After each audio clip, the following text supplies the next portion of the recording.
एक प्रश्न ये आया है कि हमारे बच्चा पैदा नहीं हो रहा है, हम बहुत परेशान हैं, इसका कुछ उपाय निवारण बताएं। तो मिस्टर राकेश, आपने ईमेल किया।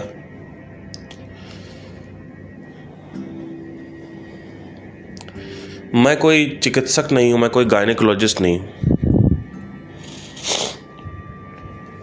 जो निवारण आप मेरे से मांग रहे हैं वो निवारण मेरे पास नहीं है। आपने एक बहुत बड़ी गलती कर दी मेरे से प्रश्न पूछ के, क्योंकि अब मैं आप और आपकी वाइफ की मानसिकता की धज्जियां उड़ाने वाला हूँ। ये सवाल, ये प्रश्न जो वासनाओं से जुड़े हुए हैं, थोड़ा मेरे से कम पूछिए आप। अगर हिम्मत है तो पूछें, लेकिन चूंकि सवाल आपने ऐसा किया है, प्रश्न आपने ऐसा किया है कि हो सकता है कि आप इसका निवारण चाहते हो मानसिक तौर पे, कि हो सकता है आप परेशान हैं, तो इसका क्या चक्कर है, क्या इसका उत्तर रहेगा? मिस्टर राकेश, देखिए, मुझे नहीं पता कि मैं आपका पूरा नाम नहीं लूँगा, मुझे नहीं पता आप कहाँ से हैं। आपने इंटर पास किया, आपने ग्रेजुएशन पास की, आपने सोचा सुख वहाँ पे डिग्री मिल जाएगी, उसके बाद जॉब मिली, आपने कहा जॉब मिल जाए तो सुख है। जॉब के बाद कार लेनी थी, पैसा आया, कार आ जाए तो सुख है। उसके बाद आपने कहा चलो शादी कर लेते हैं, सेक्स करेंगे, बच्चा पैदा करेंगे तो सुख है। शादी कर ली तो अब आपने कहा यहाँ भी सुख नहीं है, बच्चा पैदा करते हैं वो सुख है। अब आपका बच्चा नहीं हो रहा। ये पूरी की पूरी ट्रेल अगर आप देख लें तो आप इससे बाहर आ सकते हैं। आपको ये पता चल जाएगा पहले ही कि बच्चा पैदा करने में भी सुख नहीं। पर हो सकता है आप ये सोच रहे हो कि नहीं, समाज चाहता है। समाज की जो वास्तविकता है उसमें जीना छोड़िए राकेश जी। जिस दिन आपने समाज की वास्तविकता को छोड़ दिया, उस दिन एक्चुअली में आपने पहला कदम ले लिया स्पिरिचुअलिटी की तरफ।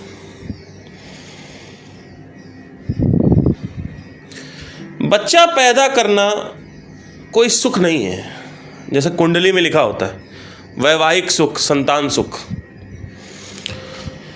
इनफैक्ट बच्चा पैदा करना एक बहुत बड़ी रिस्पॉन्सिबिलिटी है, जिसमें आपको जूझना पड़ेगा, पिसना पड़ेगा। एक बाप बनना एक बहुत बड़ा दुखों का आरंभ है। जिम्मेदारी जो है दुखों का आरंभ है। तो अगर बच्चा नहीं पैदा हो रहा है मिस्टर राकेश, तो आप क्या ये भी नहीं देख पा रहे हैं कि जो मैंने ट्रेल आपको बताई कि सुख नहीं है वहां पे? नहीं, मेरी आंखें पैदा होंगी, मेरी आंखें मेरे हाथ होंगे, उससे कोई फर्क नहीं पड़ता है। वो चार दिन की चांदनी है, फिर अंधेरी रात है। थोड़ा समझने की कोशिश करिए। हर चीज़ टेम्पररी है, एवरीथिंग इज टेम्पररी। आप समाज की वास्तविकता में जी रहे हैं, आपको अस्तित्व की वास्तविकता में जीना चाहिए। आपकी विजन बड़ी होनी चाहिए। बच्चा नहीं हो रहा तो ना हो, उससे क्या हो जाएगा? कौन सा, क्या पता, हो सकता है इस देश का हित ना चाहता हो, वो इस देश का भला चाहेगा नहीं चाहेगा, वो अपने स्वार्थ में जिएगा या आपके स्वार्थ में जिएगा, इसको कैसे बताओगे आप? तो क्यों चाहते हो बच्चा पैदा करना? अब आप सोचोगे आपको तो समझ में नहीं आएगा, क्योंकि आप तो अभी, आपकी तो शादी नहीं हुई, आपके तो बच्चे नहीं। आप मुझे मत बताइए कि मुझे क्या समझ में आएगा, क्या नहीं समझ में आएगा। जितना मुझे समझना था मैंने समझ लिया। जो मुझे समझ में आ चुका है वो आपको नहीं समझ में आएगा। चक्कर यही है आपके लोग के साथ कि सबसे बड़ी मूढ़ता यही है कि आपको ये लगता है हर एक चरण पे जो भी आपकी वासनाएं, जो भी आपके डिज़ायर हैं, वो जब आपके पास नहीं होते तो उसकी वैल्यू होती है। जैसे ही वो आपको मिल जाता है उसकी वैल्यू गिर जाती है।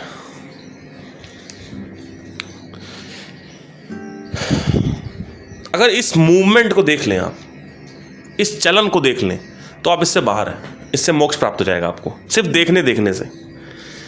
कि मैंने 12वीं करी, ग्रेजुएशन करी या जॉब कर लिया, पैसे कमा लिया, कार खरीद ली, अब शादी कर ली, अभी तक मेरे को सुख नहीं मिला है, तो अब हो सकता है बच्चा पैदा करने में सुख ना मिले।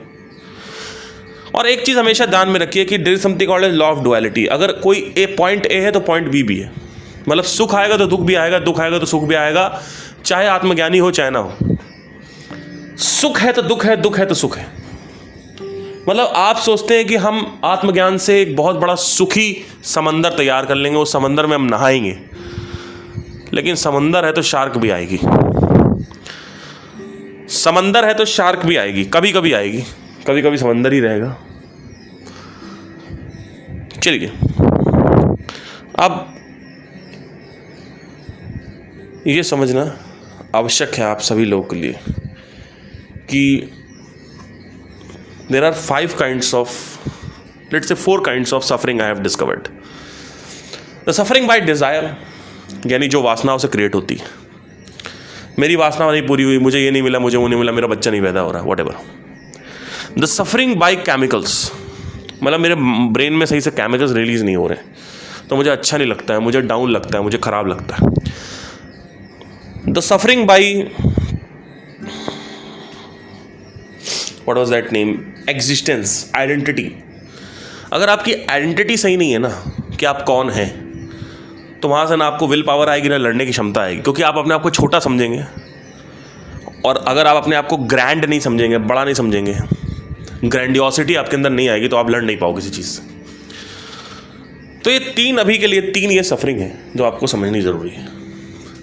अगर यही 3 सफरिंग केवल आप समझ जाएं तो चौथी सफरिंग आएगी, फिर जब ये सब कुछ कर लोगे तो आएगी chemical challenge suffering. Challenge suffering होती है कि आपको हर समय कुछ इंगेज होने के लिए चाहिए। यहीं पे एक आदमी ने प्रश्न पूछा मेरे से कि आप कहते हो कि संसार में सुख नहीं है, आप तो अपनी खुद की गर्लफ्रेंड बना के बैठे हुए हो। और मैंने इसका पहले भी उत्तर दे रखा है, लेकिन मैं फिर से देता हूँ कि there is something called as energy in the body and that energy has to be directed in a certain way. बहुत सारे लोग ब्रह्मचर्य फॉलो कर रहे हैं, लेकिन उनका नाइट फॉल हो जाता है। अगर वास्तविकता में तुम्हारी औकात है तो नाइट फॉल रोक के दिखाओ। नाइट फॉल कोई रोक नहीं पाया आज तक, जीवन पूरा आज तक कोई नाइट फॉल नहीं रोक पाया। देयर इज नोबडी जो नाइट फॉल रोक पाया। तो ब्रह्मचर्य का मतलब होता है ब्रह्म को चरने वाला।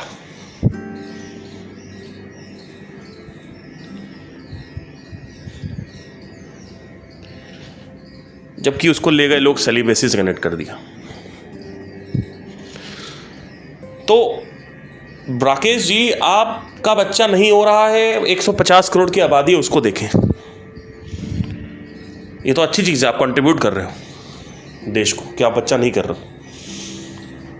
जो भी बच्चा आप पैदा करोगे उसमें आपको 2-3 महीने उसके साथ सुख मिलेगा। उसके बाद बच्चा जो है उसमें सुख तो नहीं मिलता, पर अटैचमेंट हो जाता है। और अटैचमेंट और रिस्पॉन्सिबिलिटीज ही रहती हैं, प्लेजर नहीं रहता कहीं तक, दूर दूर तक। बीच बीच में आता है कभी कभी। कभी कभी आ गया कोई बच्चा स्कूल से आ रहा, दौड़ के आपको हक कर लिया। अब रोज थोड़ी मजा आएगा उस हक में। एक बार संदीप महेश्वरी सेशन देख रहा था, उसमें एक औरत आई, कहती है मेरा बच्चा आता है रोज आके मेरे को हक करता है, मुझे अच्छा लगता है। रोज नहीं मजा आता होगा, कभी कभी आता। अगर रोज आपको मजा आ रहा है तो आप एक बहुत बड़े मिथ्याचारी हो, झूठे हो आप। इसको मैं मान ही नहीं सकता कि रोज मजा आएगा। बस यस, अटैचमेंट होता है। और देखिए, बच्चा जो 5-6 साल के होते हैं जब तक, तब तक अच्छे लगते हैं। उसके बाद रिस्पॉन्सिबिलिटीज और अटैचमेंट्स के अलावा कुछ नहीं होता आपके पास। जब कोई चीज आपको नहीं मिल रही है तो उसकी नेगेटिव, सकारात्मक साइड देखिए, नकारात्मक साइड देखिए। और जब कोई चीज आपको मिल गई, अब आपको उसके साथ रहना है, तो ट्राई करिए कि उसकी सकारात्मक साइड देखेंगे। लेकिन इस दुनिया में माया ऐसी है ही कि उसकी नकारात्मकता ही दिखती है जब तक वो आपके साथ है। इसी वजह से ज्ञानी होना बहुत ज़रूरी है।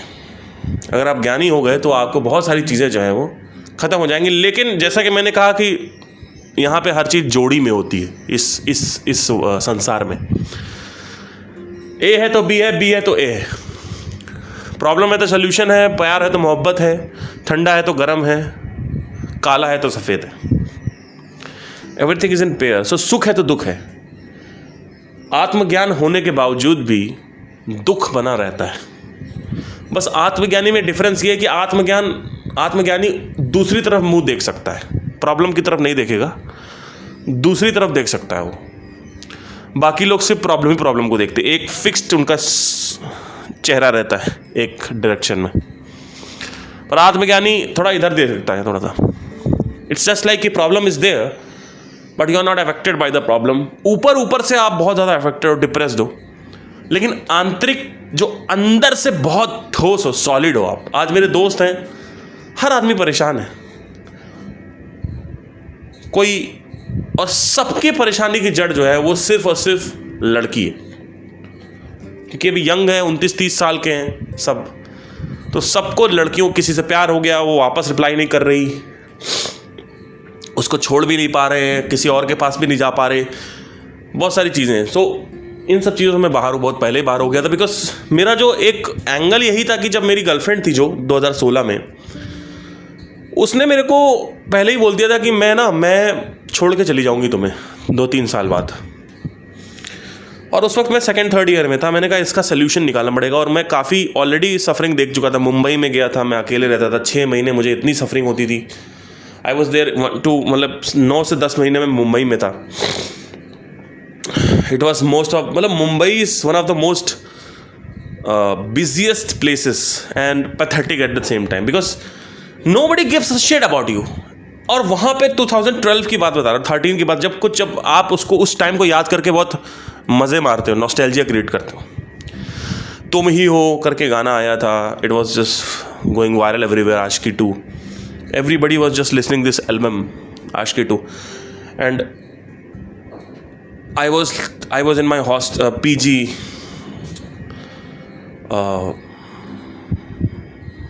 it was disgusting, like मैं बैठता था और अच्छा नहीं लग रहा, फिर मतलब nobody was talking like that। कोई शाम को 11 बजे आता था तो लड़की से बात करने लग जाता था, और तो मेरे अंदर बहुत गलत फहमियाँ थी तब की। मैंने अपनी एक्स को भी कॉल किया था उस वक्त, एक थी वहीं पे लखनऊ की कोई लड़की थी, एंड बहुत सफरिंग, एक्सट्रीम सफरिंग, मतलब नो फ्रेंड, नथिंग। एंड जो मेरा कॉलेज था, मतलब जो मेरा वो था जहाँ पे मैं एडमिशन लिया था साउंड इंजीनियरिंग का, वहाँ पे भी 1-2 लोग ही आते थे, और उस एक लड़के से मेरी लड़ाई हो रखी थी। तो बहुत गंदी सिचुएशन थी, बहुत ही ज़्यादा मतलबी लोग थे, बिकॉज मुझे समझ में आ रहा था कि संसार कितना मतलबी है। जब आप अकेले होते हो तो आपको समझ में आता है कि यार nobody wants to talk to you, nobody, so that time huge suffering। उस सफरिंग को जब मैं छोड़ के कॉलेज आया तो मुझे एक अंदर से आशा जागी कि इतने अच्छे लोग हैं, मेरे फ्रेंड्स हैं कॉलेज में, धीरे धीरे फ्रेंड्स बने। वहाँ पे मेरी 2 लड़कियों से मुलाकात हुई जो मेरी कॉलेज की ही फ्रेंड थी।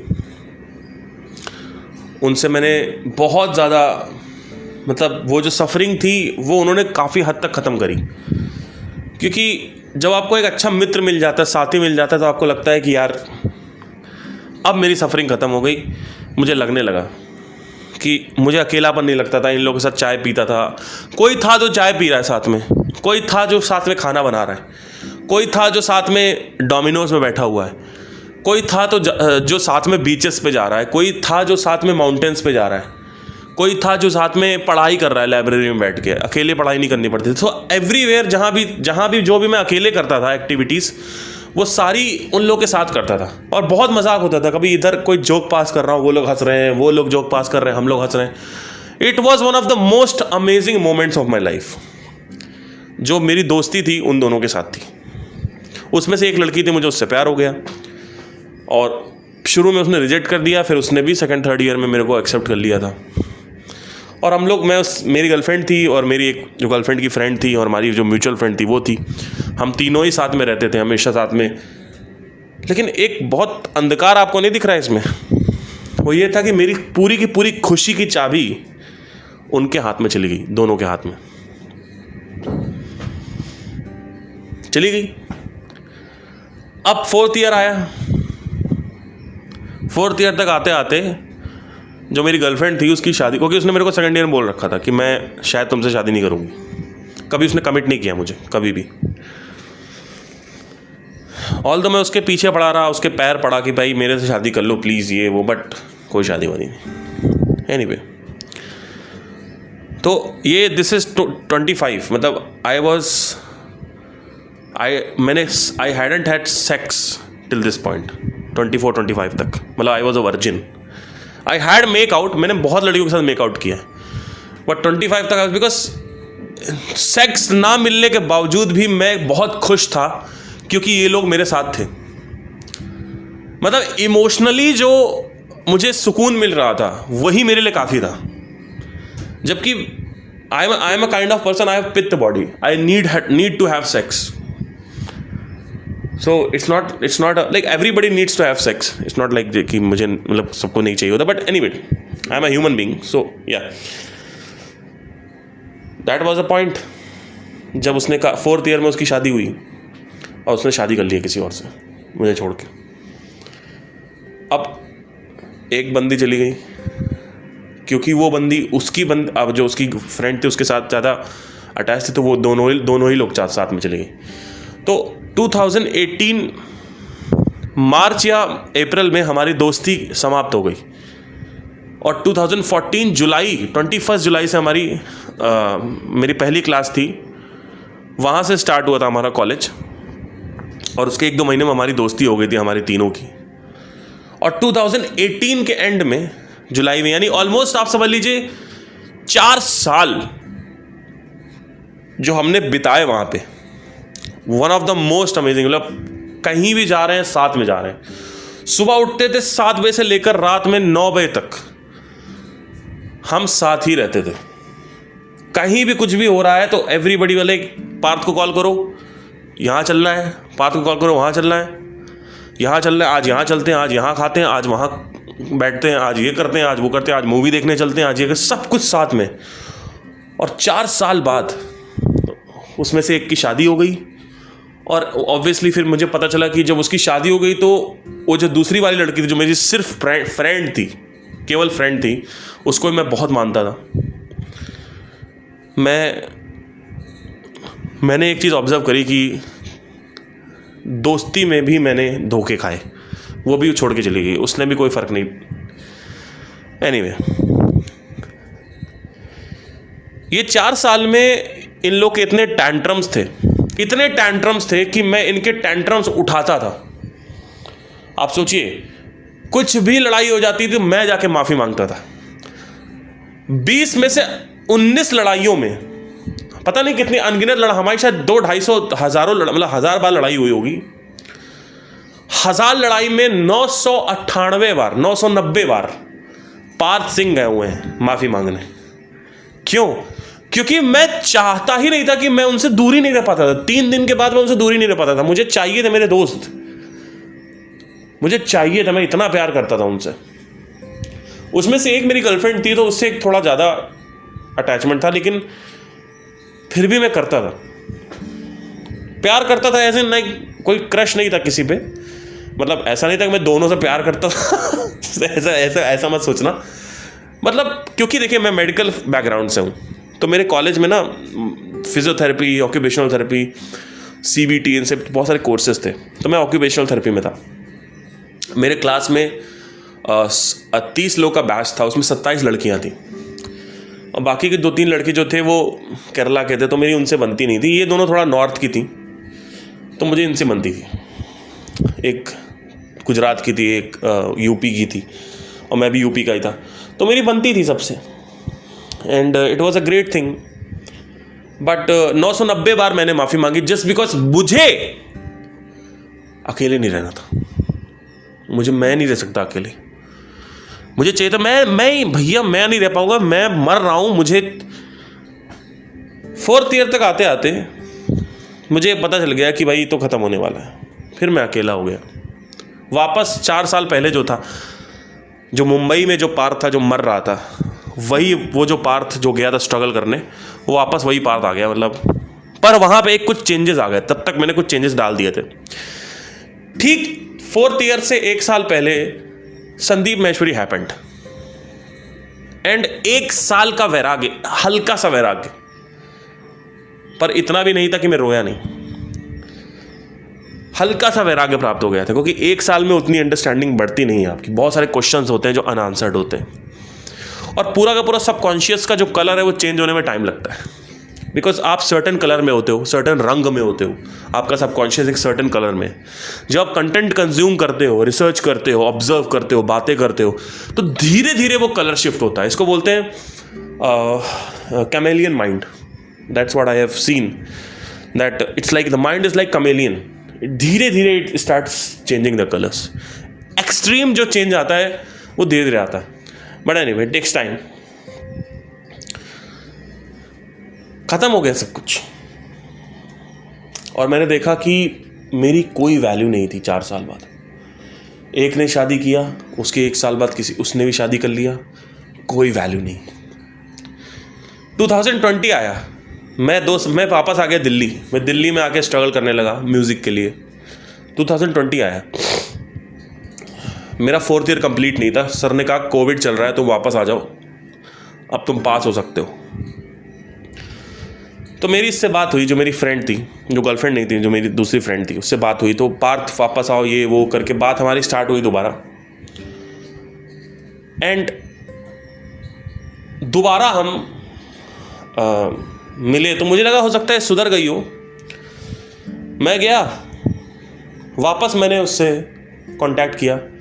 जो मेरी गर्लफ्रेंड थी वो तो शादी हो गई थी उसकी, तो उससे तो मेरी बात ही नहीं हो सकती, बिकॉज वो भी थी, बट वो उतनी उससे बात नहीं कर सकती, बिकॉज यू नो उसकी शादी हो चुकी, इसकी भी हो चुकी थी, पर ये मेरी गर्लफ्रेंड नहीं थी। तो इससे मुझे ज़्यादा उम्मीदें थी, बिकॉज बीइंग अ फ्रेंड, वो तो चलो उसकी शादी हो गई, उसको उसकी मजबूरी थी, वो ब्राह्मण घर की लड़की, मैं ब्राह्मण नहीं हूँ, तो उसकी शादी हो गई।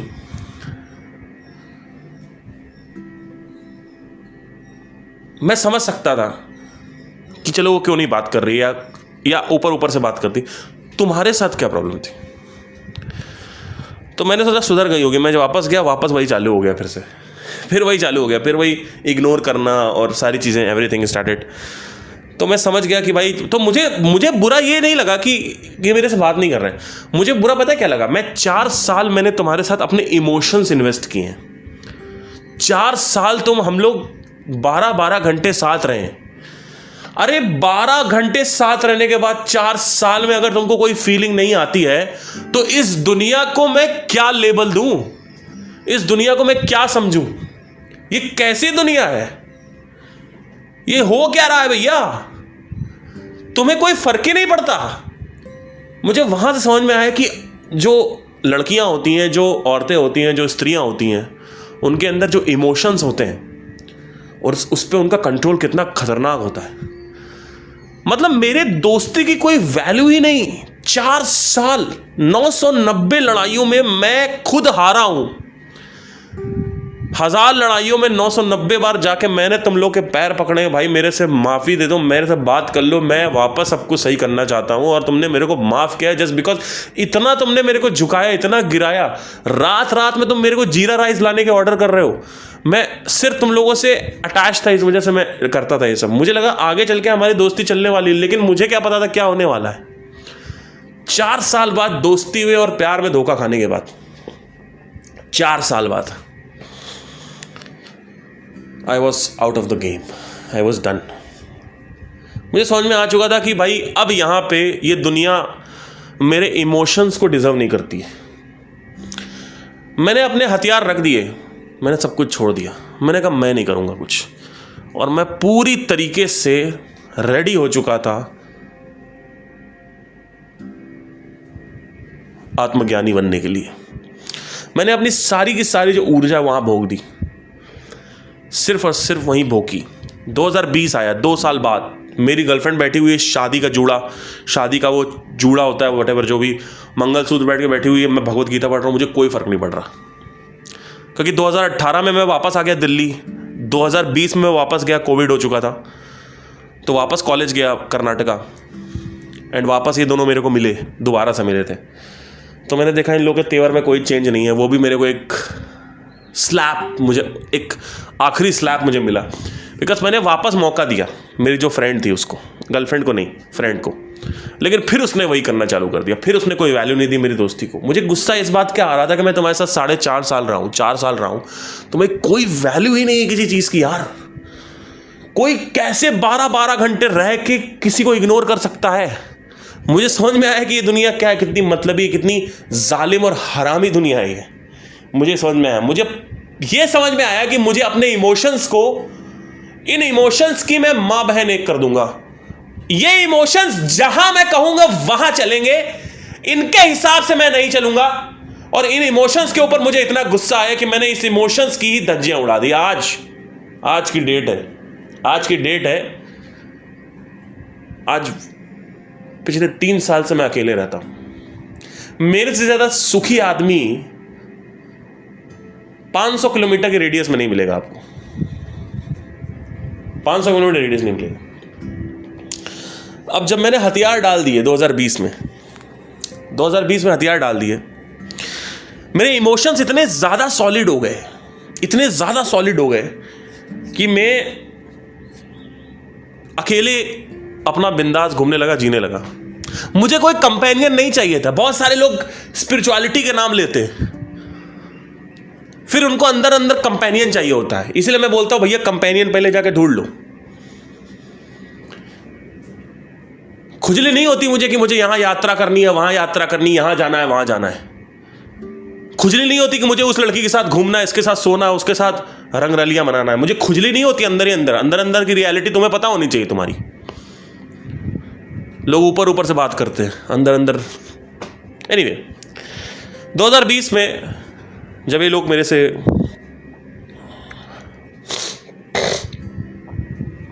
मिले और वापस कॉलेज कंप्लीट हुआ, तो कॉलेज के एंड में जब मैंने सारे हथियार टेक दिए, मुझे कोई उम्मीद नहीं थी कोई लड़की मिलेगी। तब मेरी गर्लफ्रेंड, जो मेरी अभी करंट गर्लफ्रेंड है, उससे मुलाकात हुई 2021 फरवरी में। 2021 हो चुका था मेरी इसकी मुलाकात। मैं कॉलेज से निकल ही रहा था, तब मैंने बोला, तो मैंने कहा ऐसे ही होगा, मतलब ऐसे। बट धीरे धीरे मुझे समझ में आया कि she is actually really caring about my emotions. मुझे विश्वास नहीं हुआ कि कोई एक ऐसा इंसान हो सकता है जो भी मैं कर रहा हूँ उसको रजिस्टर कर रहा है अपने माइंड में। आज भी अगर मैं अपनी गर्लफ्रेंड के लिए कुछ भी करता हूँ तो उसका डबल ट्रिपल वो रिप्लाई करती है। वैसे रिप्लाई करना मेरे लिए ज़रूरी नहीं है, रजिस्टर करना ज़रूरी है। इसीलिए मैं आपसे कहता हूँ ऐसे लोगों के साथ दोस्ती करो, ऐसे लोगों के साथ प्यार करो जो आपके एहसानों को रजिस्टर कर रहे हो। जो आपके एहसानों को चूतिया समझ रहे हो उनको निकालो जिंदगी से। आप किसी के लिए कुछ भी करते हो उसका एहसान आपको पकड़ना पड़ेगा, क्योंकि आप जो कर रहे हो बहुत वैल्यूएबल चीज है। सामने वाला अगर उसको नोट नहीं कर रहा है ना तो समझ लो वो आदमी कुछ नहीं है आपके। तो ये हुआ, आज की डेट है, मेरे दोस्त मरते रहते हैं, हाय ये लड़की, हाय वो लड़की, हाय ये वो। मैंने कहा इस सबसे मैं बाहर हूं भैया। वो मेरे को देख के जलते हैं कि पार्थ इतना प्रैक्टिकल कैसे है। मेरे को प्रैक्टिकल बोलते हैं, प्रैक्टिकल नहीं हूं, अंदर से मजबूत हूं, अंदर तह तक मजबूत हूं भैया। आज मेरी जिंदगी में ऐसी सी प्रॉब्लम है जो मेरे दोस्तों के पास किसी के पास नहीं है। सब उस पर्टिकुलर एरिया में सुखी हैं, लेकिन सबकी धज्जियां उड़ी हुई हैं। हर आदमी की धज्जियां उड़ी हुई, धज्जियां उड़ रखी, बहुत परेशान, उसकी कोई सीमा नहीं है। तो याद मुझे बहुत आती है कभी कभी। मेरे जो कॉलेज के जो फ्रेंड है, कॉलेज का टाइम मुझे बहुत ज़्यादा याद आता है कि मैंने इतना ज़्यादा उन लोगों के लिए किया ना, इतना कुछ किया था मैंने उन लोगों के लिए, इतना कुछ किया था। और अच्छी चीज़ रही, क्योंकि अगर वो नहीं होता मेरे साथ तो हो सकता है वो मुझे दुनिया का जो तमाचा वो मिलता नहीं। और ये बहुत लोगों के साथ होता है, सिर्फ मेरे साथ नहीं होता। मैं देखा कि कई ऐसे लोग हैं जो सफ़रर्स हैं, तो वो सफ़रिंग ही करते रहते हैं। तो जो सफ़रर होता है ना, जो आपके एहसानों को, मैंने ऐसे कई केसेस देखे हैं जहाँ पे लड़कियाँ अपने बॉयफ्रेंड्स के लिए लड़ती नहीं हैं अपने घर वालों से। मुझे ऐसे लोग भी पसंद नहीं हैं। जब आपको आपके बॉयफ्रेंड के लिए लड़ना ही नहीं था अपने घर वालों के लिए, तो आपने उसको क्यों प्यार किया? एनीवे, तो मुझे ऐसे लोग बिल्कुल पसंद नहीं है जो ना टेम्पररी बेसिस पे मज़े लें, लॉन्ग टर्म में फिर वो छोड़ दें। तो मैं ऐसे लोगों को इन्वेस्ट नहीं करता, ऐसे लोगों के ऊपर अपने इमोशंस। मेरे इमोशंस हैं, जैसे पैसा होता है वैसे इमोशंस होते हैं, बहुत सोच समझ के इन्वेस्ट करना चाहिए। एनीवे, तो मेरे अंदर जो मैच्योरिटी है यहाँ से आई। इस तरीके से चीज़ें मैंने देखी हैं भैया। मैं क्या बताऊँ आपको, मैं बहुत परेशान रहा हूँ। मैं इतना परेशान रहा हूँ, मैं बता ही नहीं सकता कि किस लेवल पे मैं परेशान रहता था। और आज का टाइम है, लोग कहते हैं कि आप वापस बात करना स्टार्ट कर दो अपने उनसे। 2021 में मैंने दोनों को ब्लॉक कर दिया, 2021 में, और खोलूंगा नहीं। और उन्होंने भी ब्लॉक कर दिया बिना किसी रीज़न के ही। मैंने कहा तुमने ब्लॉक कर दिया तुम्हारा, क्योंकि इन लोगों का ईगो बहुत हाई होता है। ऐसी लड़कियों का ईगो बड़ा हाई होता है, हाय हमको कैसे ब्लॉक कर दिया, तो कर दो ब्लॉक। मैं तो 3 साल से नहीं खोला भैया, 4 साल हो गए मेरे को, 2024 चल रहा है, 3 साल से मैंने ब्लॉक खोला नहीं है। और कभी खोलूंगा मैं नहीं जब तक तुम मेरे को फोन करके ये नहीं कहती हो पार्थ आई एम सॉरी, मैं तुम्हारे साथ बहुत कुछ गलती है। अब मुझे समझ में आ रहा है मैं तुम्हारे साथ गलत किया, लेकिन तुम कहोगे नहीं, मुझे पता है। तुम और मेरी जितनी भी एक्सेस हैं, जब तक वो मेरे को सॉरी नहीं बोले, वो ब्लॉक नहीं खोलूंगा। मेरे जहन में तुम्हारे लिए कोई इज्जत नहीं है। क्यों? क्योंकि मैं उस पार्थ को, जो मेरा पुराना पार्थ है, उसको इज्जत देना चाहता हूं, उन इमोशंस को इज्जत देना चाहता हूं। मैं अगर तुमसे अभी बात कर लूं तो तुमको एहसास होगा अरे ये तो ऐसा ही था, मैं नहीं बात कर सकता। तुम्हारी ये सजा है कि तुम मेरी शक्ल तक नहीं देखोगी। क्यों? लोग कहते हैं अरे चलो सब कुछ भूल के बात करना स्टार्ट कर दो यार, बस पुरानी बातें हो गई, सालों हो गए, 4-5 साल हो गए, 10 साल हो गए, सब कुछ भूल के बात। नहीं, मत करो, क्योंकि बीइंग ए स्पिरिचुअल पर्सन आपको लगता है अरे हम और वो तो एक ही है, तो कर लो बात। नहीं, क्योंकि आपकी वैल्यू गिर जाएगी। आपने जो कुछ भी, आपके इमोशंस आपने देखे, जो कुछ भी हुआ, उसकी वैल्यू गिर जाएगी। इन लोगों की नजर में वापस आप चूतिया बन जाओगे। आप ये समझते नहीं हो। लोग सोचते हो वापस बात कर लो, अरे उनको पता तो चले कि इतना क्यों ब्लॉक कर रखा है। 10 साल हो गए ब्लॉक नहीं खोला, क्या हो गया? तो उसको समझ में आना चाहिए कि किस ग्रेविटी पे तुमने हिट किया है। वो ग्रेविटी इन लोगों को समझ नहीं आती जब तक आप ब्लॉक, जैसे ही आप ब्लॉक खोलोगे वो ग्रेविटी उनके दिमाग से निकल जाएगी।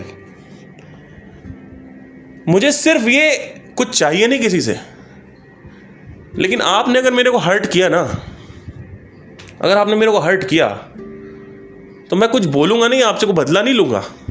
मैं आपके जीवन से आपको बॉयकॉट कर दूंगा, अपने जीवन से आपको बॉयकॉट कर दूंगा पूरी तरीके से। भले ही मुझे कितनी याद आए आपकी, लेकिन आपने जो मेरे साथ किया है मैं भूलूंगा नहीं। भले ही चाहे स्पिरिचुअलिटी ये कहती है कि हम सब एक हैं, तो क्या हो गया, बात कर लो। नहीं, कभी कभी बहुत प्यार आ रहा होता है मेडिटेशन के टाइम, आप बहुत स्वीट हो जाते हो, आपके इमोशंस बहुत अच्छे हो जाते हैं, आपको लगता है सबसे बात कर लो, सबसे दोस्ती कर लो। नहीं, मत करना। दुश्मनी करो तो सही से करो, दोस्ती करो तो सही से करो। मेरे साथ वही आदमी चल सकता है जो आदमी मेरे इमोशंस की इज्जत करे, मेरे कर्मों की इज्जत करे। मेरे साथ वही चल सकता है। मैं हर किसी को ऐसे फ्लेक्सिबल नहीं हूं, और बिल्कुल नहीं हूं, बिल्कुल भी नहीं हूं। तो कुछ सीखने को आई होप आपको मिला हो। आप अच्छे के साथ अच्छे रहो, बुरे के साथ बुरे रहो। ये प्लीज इसको रखो दिमाग में। प्लीज अपना ये कंफ्यूजन मत लाया करो बीच में कि अरे यार चलो क्या हो गया, बात कर लेते हैं। बहुत सारे ऐसे लोग मैंने देखे हैं कि लड़ाई हुई, 1-2 साल बात नहीं करी, फिर बात करना चालू कर दिया। अरे वो जो लड़की है या लड़का है उसको समझ ही नहीं आएगा, उसके आपकी वैल्यू नहीं समझ में आएगी। मैंने ऐसा बॉयकॉट किया कि ये लोग सोचते होंगे कि भाई ऐसा क्या हो गया, इतना बुरा लग गया इनको। हाँ, लगा ही है, क्योंकि तुम्हें बिना ब्लॉक किए तुम्हें समझ नहीं आएगा। तुम डिजर्व ही नहीं करती हो मेरे जीवन की, मेरी डीपीज देखने के लिए, मेरे स्टेटस। मैं क्यों दिखाऊं तुम्हें अपना स्टेटस, क्यों दिखाऊं अपनी डीपीज, क्यों तुम्हें इंस्टाग्राम पे अपना वो दिखाऊं फॉलोअर्स, क्यों दिखाऊं कि मैं क्या कर रहा हूं। यूट्यूब पे मैं ब्लॉक नहीं कर सकता, तो हो सकता है यूट्यूब पे सर्च करते हो, मुझे फर्क नहीं पड़ता, करते रहो। मैंने हर जगह से ब्लॉक कर दिया, हर जगह से, एक जगह से ब्लॉक करो, एक जगह से उठा के। क्यों? क्योंकि भैया आपने इमोशंस इन्वेस्ट किए हैं। इमोशंस से ज़्यादा कोई वैल्यूएबल चीज़ होती है क्या? कोई होती है कोई चीज़ इमोशन ज़्यादा वैल्यूएबल? अपने आप को प्रिवेंट कर रहा हूँ, अपनी सेल्फ एस्टीम को बचा रहा हूँ, अपनी सेल्फ रिस्पेक्ट को बचा रहा हूँ। जब तक तुम मेरे पैर पड़ के सॉरी नहीं बोलोगे, मैं नहीं खोलूंगा। ये मेरा ईगो है, जिसको लेना ले दो। क्यों? क्योंकि मैं अपनी इज्जत करता हूं। मुझे ये अच्छे से पता है कि मेरे जैसा वैल्यूएबल आदमी तुम्हें नहीं मिलने वाला था, लेकिन उस घटिया मतलब चीज को तुमने करके मेरे जैसे वैल्यूएबल आदमी को खो दिया। मुझे ये पता था उस वक्त भी कि मेरे जैसा वैल्यूएबल आदमी नहीं है, कि मैं इतना इमोशन इन्वेस्ट करता हूं, इतना कुछ कर रहा हूं, तुम्हारे लिए जेरोक्स लेके आ रहा हूं, तुम्हारे लिए खाने लेके आ रहा हूं, तुम्हारे लिए खाना बना रहा हूं, चाय लेके आ रहा हूं, पता नहीं क्या क्या कर रहा हूं, everything I am doing it. उस वक्त मुझे पता था। और आज भी मैंने देखा है कि ऐसे लोग नहीं हैं इस दुनिया में जो इतना आपको समझते हो, एक एक चीज आपकी केयर करते हो, आपको बच्चा बना के रखते हो। क्योंकि माँ बाप जैसे प्यार करते हैं, ऐसा हर कोई दोस्त नहीं करता आपको प्यार। और आपको भी पता होगा, आपके पास भी नहीं होगा, आपको पता होगा इसकी वैल्यू क्या है। क्यों करूं? मुझे नहीं करना। तो अब बात, जब आपको किसी से बात ही नहीं करोगे तो कहीं ना कहीं से तो आदमी अपना अकेलापन खत्म करेगा ना। एग्जैक्टली इसीलिए स्पिरिचुअलिटी है। क्योंकि जो परम मित्र है वो आपका मन है, परम शत्रु मन है। मन को समझो, मन को हड्डी दो, मन की जो नॉलेज है उसको सही करो, अपने आप सब कुछ सही हो जाएगा। परमात्मा से प्यार करो। लौंडियों से क्या प्यार करना है? ये तो खुद खोखले हैं, ये लोग खुद खोखले हैं। आज चीनी है तो दे प्यार कर रहे हैं, कल चीनी खत्म हो जाएगी नफरत करने लगेंगे। मुझे मेरी बीवी प्यार नहीं करती। क्यों करेगी प्यार? उसके अपार प्यार है क्या उसके पास? कभी कभी आता है प्यार तो कर देती है, कभी कभी नफरत आएगा तो नफरत करेगी। Human being as a person dependent होने वाला ही नहीं ह्यूमन बीइंग के ऊपर, किसी भी ह्यूमन बीइंग के ऊपर। मैंने क्या किया? मैंने 4 साल सबके साथ इन्वेस्ट किया, क्योंकि मेरा अकेलापन तो चला गया, लेकिन इतना ज़्यादा अटैचमेंट हो गया कि जब वो मुझे छोड़ के गए तो एक प्लेजर का 1000 पेन देना पड़ा। मतलब एक प्लेजर के लिए, 1 प्लेजर के लिए, एक छोटे से प्लेजर, जितना प्लेजर मुझे मिला था उसका 1000 गुना तो दुख मिल गया, जितना मुझे संतुष्टि मिली थी। मुझे अंदर से होता था कोई शॉपिंग करने जाए मेरे साथ, कोई मैं स्टेशनरी जा रहा हूँ तो मेरे साथ कोई जाए, वो चूज करे मेरे लिए। ये सब चूतियापन, ये सब चीज़ें होती थी मेरे साथ। ठीक है, चाय पीऊँ तो साथ में कोई बैठे। खत्म हो गया सब कुछ, खत्म कर दिया। आज भी कभी कभी मुझे ऑनेस्टली बोलूँगा याद आती है उन लोगों की, और उनको भी आती होगी। लेकिन कुछ चीज़ें हैं ना, उनका सेक्रीफाइस ही होना चाहिए। वो डिजर्व ही करते हैं वो सेक्रीफाइस। हर चीज़ आपको नहीं मिलती। अगर वे सब चीज़ें मेरे साथ नहीं होती तो आज अपनी फाउंडेशन स्ट्रांग नहीं कर पाता। मेरी फाउंडेशन बहुत स्ट्रांग है।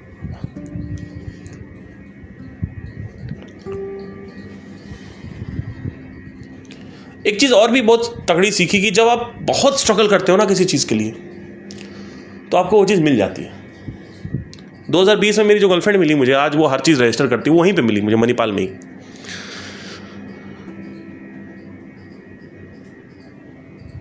आज ऐसी गर्लफ्रेंड है लाइक एवरीथिंग इज रजिस्टर्ड। मतलब she has been a lot of help to me. बहुत सारी चीज़ों में उसने मेरी ऐसी ऐसी हेल्प करी है जो आप सोच भी नहीं सकते। और she understands me totally. She actually cares about me. She actually keep me as equals to as her parents. That is the thing, and it has to be like that. It has to be like that, otherwise relationship काम नहीं करेगा. She thinks about me. ये अभी क्या कर रहा हो? 4 साल हो गए हमारे रिलेशनशिप को, क्या कर रहा हूँ, क्या कर। मिल गया वो चीज़, लेकिन तब मिला था जब, ये मुझे तब मिली जब मुझे कुछ चाहिए नहीं था। ये भी मैंने नोट किया, जब आपको कुछ चाहिए नहीं होता है तभी आपको वो चीज़ मिलती है। बट एनीवे, चलिए टेक केयर, बाय।